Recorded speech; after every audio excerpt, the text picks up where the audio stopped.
हम DDU university second semester में होने वाले माइनर एग्ज़ाम की पूरी तैयारी करेंगे। आप इस वीडियो को पूरा देखें, आपको इसमें से निश्चित क्वेश्चन पेपर में देखने को मिलेंगे। चलिए शुरू करते हैं। एग्ज़ाम जो हमारा होगा वो ऑब्जेक्टिव टाइप का होगा। इसमें कुल 50 प्रश्न देखने को मिलेंगे और सब्जेक्ट का नाम है राष्ट्रीय सेवा योजना। राष्ट्रीय सेवा योजना परीक्षा प्रारूप ऑब्जेक्टिव टाइप रहेगा। कुल 50 प्रश्न देखने को मिलेंगे और समय रहेगा 1 घंटा 30 मिनट का। और एग्ज़ाम डेट 31/5/2025 को होगा।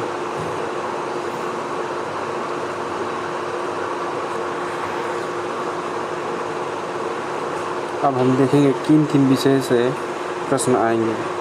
तो एनएसएस का इतिहास, उद्देश्य और ढांचा, प्रतीक, इससे प्रश्न देखने को मिलेंगे। एनएसएस की गतिविधियाँ और सरकारी योजना, सबसे ज़्यादा प्रश्न इससे देखने को मिलेगा। एनएसएस की गतिविधियाँ और सरकारी योजना। और महत्वपूर्ण विषय है राष्ट्रीय सेवा योजना का परिचय, इसकी स्थापना कब होती है, उद्देश्य, लक्ष्य, प्रतीक, चिन्ह और रंगों का अर्थ। हम सब बारी बारी से इस टॉपिक में पढ़ेंगे।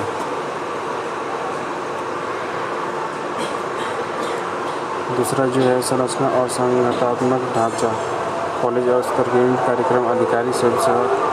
और तीसरा जो है एनएसएस की गतिविधियाँ।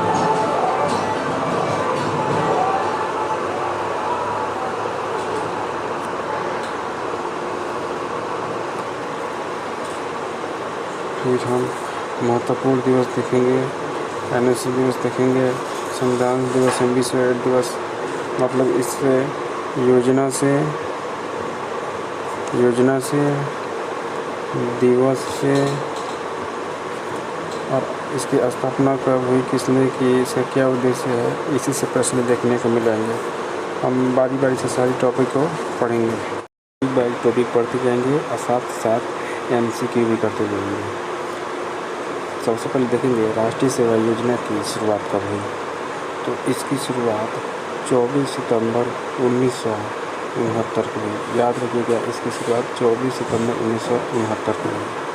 इसको किस अवसर बनाया जाता है, तो इसको महात्मा गांधी की जन्म शताब्दी के अवसर पर मनाया जाता है। और किस मंत्रालय के अंतर्गत आता है, तो यह युवा कार्य एवं खेल मंत्रालय के अंतर्गत आता है। एनएसएस का उद्देश्य, एनएसएस का जो उद्देश्य है, छात्र छात्राओं में समाज सेवा की भावना विकसित करना।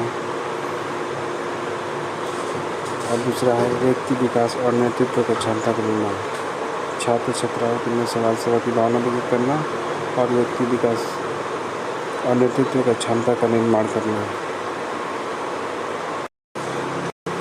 ये सबसे इम्पोर्टेंट टॉपिक है। एनएसएस का आदर्श वाक्य क्या है, तो एनएसएस का आदर्श वाक्य है मैं नहीं तू। इसको याद रखिएगा, एनएसएस का आदर्श वाक्य है मैं नहीं तू। अब अगला टॉपिक देखेंगे, एनएसएस में स्वयंसेवकों की कितनी संख्या होती है, स्वयंसेवकों की। तो एनएसएस में कुल यूनिट में अधिकतम 100 से स्वयंसेवक होते हैं। 100 स्वयंसेवकों की संख्या कितनी होती है, 100। इसको भी याद रखिएगा, 100। अब इस पर हम MCQ करेंगे जितने टॉपिक पढ़े हैं। पहला प्रश्न है एनएसएस की शुरुआत कब हुई थी, तो इसका सही आंसर हो जाएगा ऑप्शन नंबर B, 1969। दूसरा प्रश्न है एनएसएस किस अवसर पर शुरू की गई थी, तो एनएसएस महात्मा गांधी की जन्म शताब्दी पर शुरू की गई थी। तो इसका सही आंसर हो जाएगा ऑप्शन नंबर C। अगला प्रश्न देखेंगे, एनएसएस किस मंत्रालय के अंतर्गत आता है, तो एनएसएस जो है युवा कार्य एवं खेल मंत्रालय के अंतर्गत आता है। युवा कार्यक्रम और खेल मंत्रालय के अंतर्गत आता है। अगला प्रश्न देखेंगे, NSS का आदर्श वाक्य क्या है? NSS का वाक्य अर्थ क्या है? मैं नहीं तू। ऑप्शन नंबर सी हो जाएगा इसमें। ये हम सब पढ़े हैं ऊपर, वही सब प्रश्न है। अगला देखेंगे,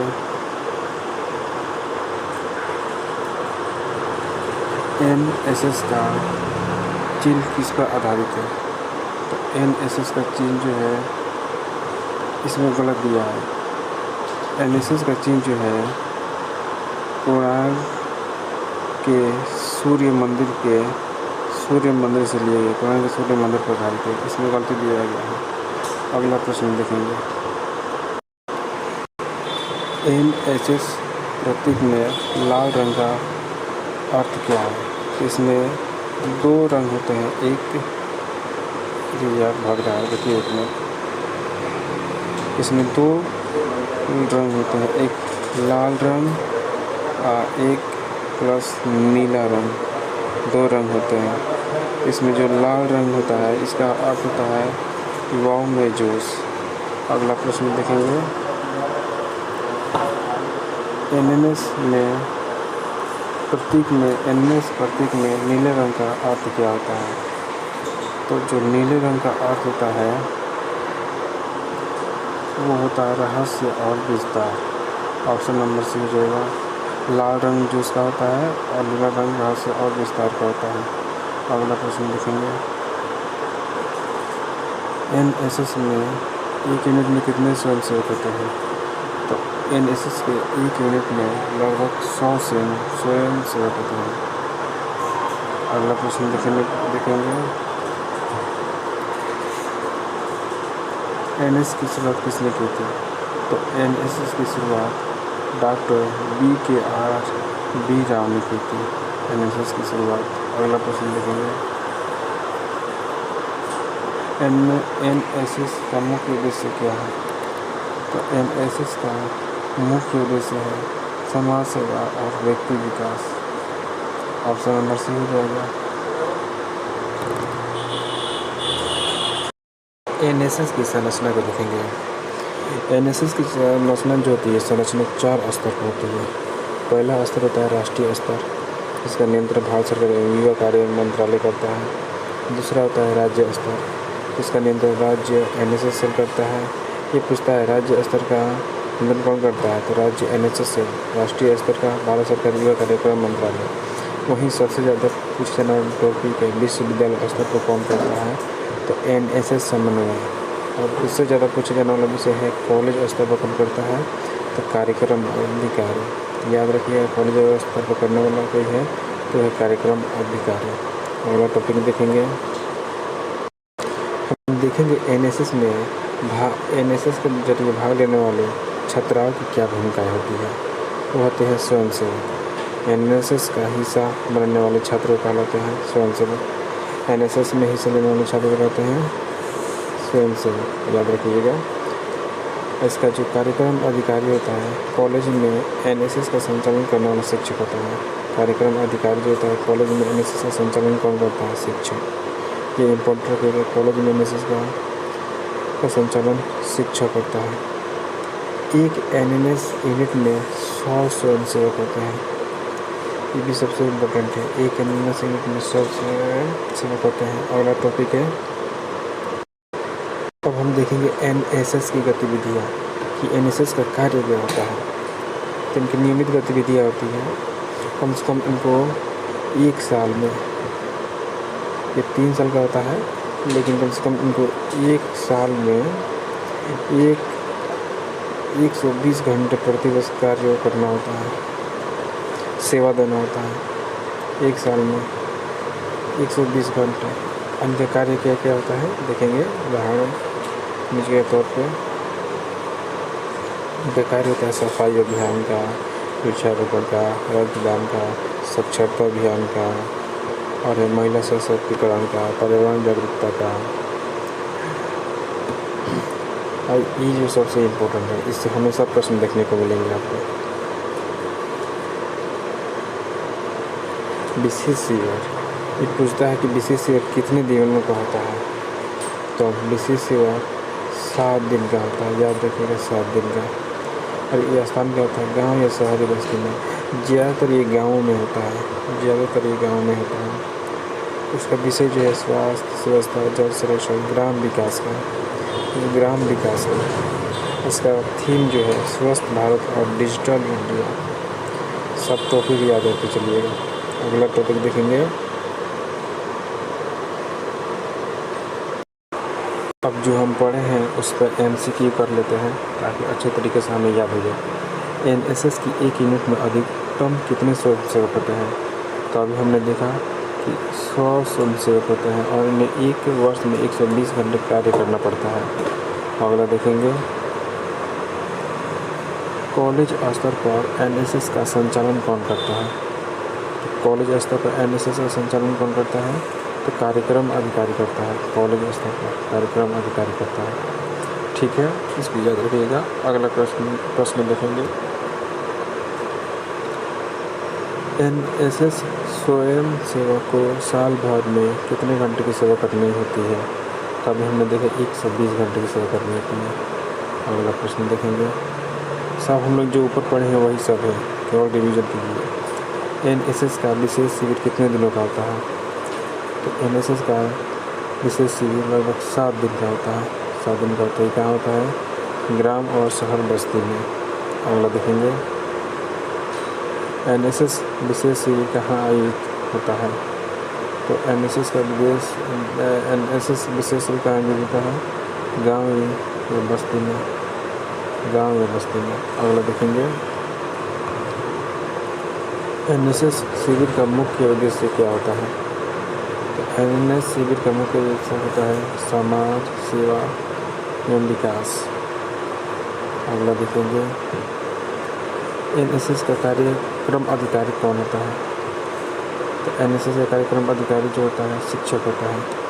जो स्कूल स्तर पर कॉलेज स्तर पर होता है उसका अधिकारी होता है। NSS का कार्यक्रम अधिकारी जो होता है शिक्षक होता है।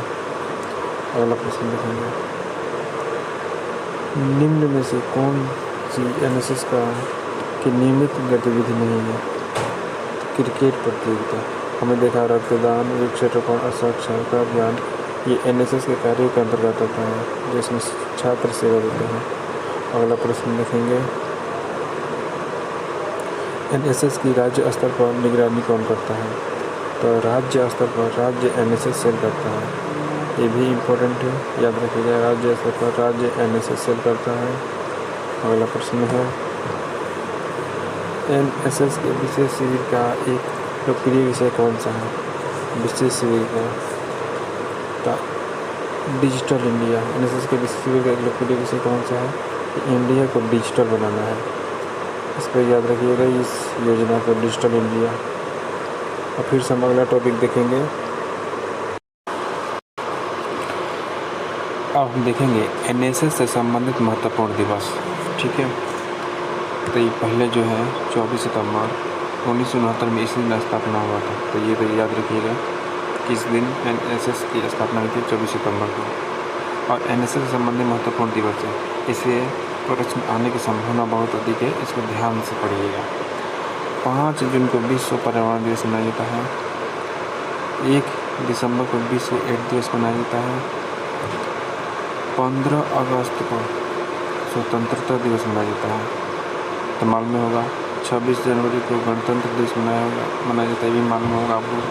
2 अक्टूबर को गांधी जयंती मनाया जाता है। 8 मार्च को अंतर्राष्ट्रीय महिला दिवस मनाया जाता है।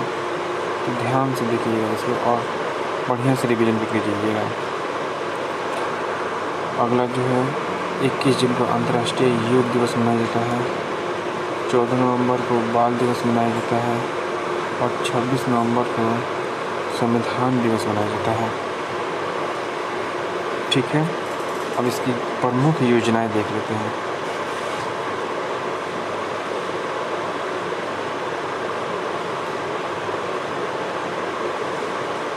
इससे जुड़ी प्रमुख योजना है, इसको भी ध्यान से पढ़ के जाइएगा, इससे प्रश्न देखने को मिलेंगे। देखिए, पहले योजना है स्वस्थ भारत अभियान। ये किससे संबंधित है? तो स्वच्छता और शौचालय निर्माण से। इसे पढ़ के जाइएगा। बेटी बचाओ बेटी पढ़ाओ, महिला शिक्षा और सुरक्षा से, ये भी देखिएगा। डिजिटल इंडिया किससे संबंधित है? तकनीक सशक्तिकरण और डिजिटल साक्षरता, ये सबसे इम्पोर्टेंट है, इसको रट के जाइए। Digital India.